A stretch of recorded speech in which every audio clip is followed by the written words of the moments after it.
क्या आप अपने जीवन में लोन को लेकर स्ट्रेस में हैं, डिप्रेशन में हैं? ईएमआईज पे आपने चीजें खरीद तो ली हैं पर टाइम से उन ईएमआईज को आप रिपे नहीं कर पा रहे हैं, तो क्या इसके लिए वास्तु रिस्पॉन्सिबल है? तो जी हाँ, इसके लिए वास्तु रिस्पॉन्सिबल हो सकता है। नमस्कार, मैं हूं सहयोगी सविता गुप्ता। आज इस वीडियो में मैं लोन के कारण यानी रीजंस और उसका निवारण यानी उसकी रेमेडीज पे बात करूंगी। आप इस वीडियो को पूरा देखिए और अपने जीवन में इन रेमेडीज को उतार कर आप अपने लोन से रिलेटेड प्रॉब्लम्स को सॉल्व कर सकते हैं।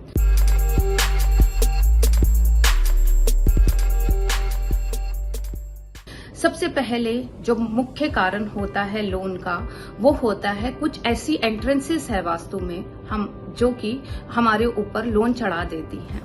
सबसे पहले जो एंट्रेंस रिस्पॉन्सिबल होती है वो होती है S5। साउथ में आए हुए यम देवता के पद की यह एंट्रेंस हमारे जीवन में लोन को बढ़ा देती है। अननेसेसरली लोन हमारे पे चढ़ता रहता है। सो S5 की एंट्रेंस लोन के लिए रिस्पॉन्सिबल है। इसके बाद जो नेक्स्ट टू डायरेक्शंस रिस्पॉन्सिबल होती हैं वो होती हैं वेस्ट नॉर्थ वेस्ट में W6 और W7 की एंट्रेंस। ये भी हमारे ऊपर कर्जा चढ़ा देती हैं, लोन को हमारे ऊपर मल्टीप्लाई कर देती हैं। इसके बाद एक और एंट्रेंस है, वो है नॉर्थ ईस्ट की N8 की एंट्रेंस। N8 की एंट्रेंस ऐसे तो कई वास्तुशास्त्री बोलेंगे कि वो बहुत अच्छी होती है, बैंक बैलेंस बढ़ा देती है, बट होता क्या है, बैंक बैलेंस को बढ़ाने के चक्कर में हम बैंक से लोन लेते हैं और फिर उस लोन को उतार नहीं पाते हैं, तो N8 की एंट्रेंस भी रिस्पॉन्सिबल हो जाती है हमारे ऊपर कर्जा चढ़ाने के लिए। अब इसका निवारण क्या है? अगर आपके घर में S5 की एंट्रेंस है तो उसे कॉपर की स्ट्रिप से या लाल रंग की टेप से आप ब्लॉक कर दीजिए। अगर WN/W की एंट्रेंस है तो उसे आयरन स्ट्रिप से या फिर व्हाइट कलर की टेप से ब्लॉक कर दीजिए। N8 की एंट्रेंस को आप ब्लू कलर की टेप से या एल्यूमिनियम स्ट्रिप से ब्लॉक कर देते हैं। ये रेमेडीज हुई मुख्य द्वार से आए हुए ऐसे वास्तु दोष की जो कि हमारे जीवन में कर्जा दे देती हैं। अब और क्या फैक्टर रिस्पॉन्सिबल हो सकते हैं लोन को लेके, इसके बारे में चर्चा करते हैं। लोन हमारे ऊपर क्यों चढ़ता है? या तो हमारी आय उतनी नहीं होती है, हमारी इनकम उतनी नहीं है कि हम लोन को रीपे कर पाए, या फिर हमारी सेविंग्स नहीं हो पा रही है। तो पहले बात करते हैं हमारी इनकम की। अगर हमारी इनकम उतनी नहीं है कि हम लोन को रीपे कर पाए, तो आप अपने घर के नॉर्थ डायरेक्शन को देखिए। नॉर्थ डायरेक्शन में आई हुई टॉयलेट एनी रेड और येलो कलर इसके लिए रिस्पॉन्सिबल हो सकता है। तो आप नॉर्थ की टॉयलेट को एल्युमिनियम स्ट्रिप से ब्लॉक कीजिए, वहां से रेड और येलो कलर को बिल्कुल हटा दीजिए। इसके बाद जो डायरेक्शन रिस्पॉन्सिबल हो जाती है, जो हमारी इनकम को बढ़ने नहीं देती है, वो है साउथ ईस्ट की direction. South east cash flow की डायरेक्शन है। कैश फ्लो कम हो जाने से भी हम अपने लोन को रिपे नहीं कर पाते हैं।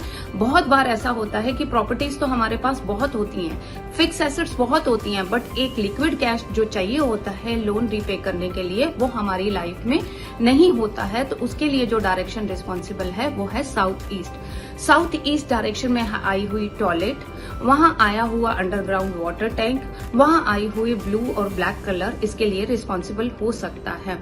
तो ब्लू और ब्लैक कलर को वहां से रिमूव कीजिए। अंडरग्राउंड वाटर टैंक को अगर आप शिफ्ट कर सकते हैं तो अच्छा है, नहीं है तो उसके ढक्कन पर आप ग्रीन कलर का पेंट करके उस पे ग्रीन प्लांट्स रख दीजिए। और इसके अलावा अगर साउथ ईस्ट में टॉयलेट है तो उसे कॉपर स्ट्रिप से आप ब्लॉक कीजिए। ये तो हो गए कि हमारी अगर इनकम ही नहीं हो रही कि हम अपना लोन रिपे कर ले पाए।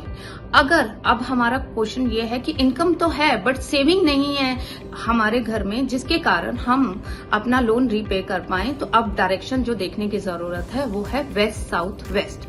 वेस्ट साउथ वेस्ट डायरेक्शन हमारी सेविंग की डायरेक्शन है। अगर वहां टॉयलेट है या वहां रेड और ग्रीन कलर है तो भी हमारी सेविंग्स हैम्पर हो जाएंगी। तो वेस्ट साउथ वेस्ट के टॉयलेट को आप आयरन स्ट्रिप से ब्लॉक कीजिए। वहां किसी तरह के प्लांट्स हैं तो उन्हें रिमूव कर दीजिए। ग्रीन कलर है या रेड कलर है तो उसे वहां से रिमूव कर दीजिए। अब सेविंग क्यों नहीं हो पा रही है, इसके लिए भी एक फैक्टर रिस्पॉन्सिबल होता है, वो है साउथ साउथ वेस्ट डायरेक्शन। अगर हमारा लॉकर, हमारी ज्वेलरी, हमारे इंपॉर्टेंट डॉक्यूमेंट्स, प्रॉपर्टी से रिलेटेड डॉक्यूमेंट्स, हमारे ATM कार्ड, हमारी बैंक की पासबुक अगर साउथ वेस्ट डायरेक्शन में पड़ी है तो ये बिल्कुल भी हमारी खर्चे बढ़ जाएंगे, हमारा ये सब चीजें हमारी लाइफ से डिस्पोज हो जाएंगी। किसी ना किसी रीजन से हमारा कैश, हमारी ज्वेलरी, हमारी सेविंग्स खत्म हो जाएगी, because south west direction disposal की डायरेक्शन है। वो वहां रखे गए सारे कैश को, सारी ज्वेलरी को, सारे इंपॉर्टेंट डॉक्यूमेंट्स को, प्रॉपर्टीज को हमारी लाइफ से डिस्पोज ऑफ कर देंगे। तो ये तो वास्तु की दृष्टि से ऐसे दोष हुए और उनके निवारण हुए जो कि हम अपनी लाइफ में कर सकते हैं। अभी मैंने आपको साउथ वेस्ट डायरेक्शन के निवारण के बारे में नहीं बताया। अगर आपका लॉकर वहां है तो वहां से आप अपना लॉकर हटा दीजिए और उसे आप नॉर्थ या वेस्ट की तरफ शिफ्ट कर दीजिए। अब अगर हम कुंडली की दृष्टि से देखें कि ऐसे क्या कारण हैं जो हमारे ऊपर लोन के लिए रिस्पॉन्सिबल हो जाते हैं। कुंडली में हमारा सेकेंड हाउस हमारा धन भाव होता है। धन भाव यानी कि हमारी फिक्स एसेट्स, हमारी सेविंग का, और हमारा 11th हाउस होता है हमारी इनकम का, हमारे लाभ का। अगर हमारे सेकेंड हाउस का लॉर्ड या 11th हाउस का लॉर्ड जाके 12th हाउस में बैठ जाए, जो कि एक्सपेंडिचर का हाउस है, तो भी हमारे जीवन में लोन चढ़ता है और हमारी इनकम से ज्यादा हमारे एक्सपेंडिचर हो जाते हैं। तो इसकी रेमेडीज क्या है? कुंडली के हिसाब से इसकी रेमेडी है कि आप अपने सेकेंड हाउस के लॉर्ड को और अपने 11th हाउस के लॉर्ड को अपनी लाइफ में स्ट्रांग कीजिए। उससे रिलेटेड चीजों का दान करके या उससे रिलेटेड रेमेडीज करके आप अपने सेकेंड हाउस और 11th हाउस के लॉर्ड को स्ट्रांग बनाकर भी अपनी लाइफ से कर्जा हटा सकते हैं। होप करती हूँ आपको मेरी ये वीडियो पसंद आई होगी। Thank you so much.